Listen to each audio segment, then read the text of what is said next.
तर होळी सणांवर घातलेल्या निर्बंधांमुळे वरळी कोळीवाड्यातील नागरिकांनी नाराजी व्यक्त केली आहे। निर्बंधांमुळे लोकांनी साध्या पद्धतीने होळी साजरी केली, तर हिंदूंच्या सणावरच निर्बंध का असा प्रश्नही नागरिकांनी उपस्थित केला।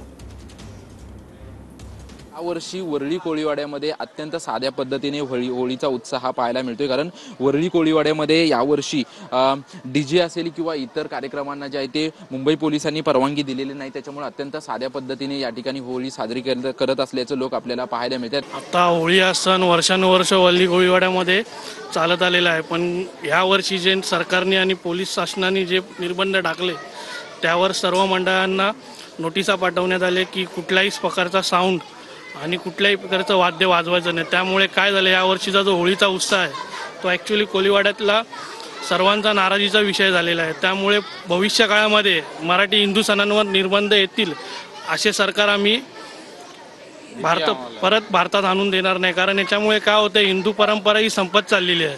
त्यामुळे येणाऱ्या पिढीला काय सण असतात त्याच्याविषयी माहिती मिळणं हे खूप कठीण जाईल। त्यामुळे सरकारवर आम्ही बहिष्कार करतो आणि यावेळी आम्ही साध्या पद्धतीने आम्ही होळी उत्सव साजरा करतो। त्यामुळे थोडी सर्व बाळगोपाळांची आणि नागरिकांची नाराजी आहे। कॅमेरामन योगेश निवृत्ती, ओव्हर टीव्ही 9 मराठी, मुंबई।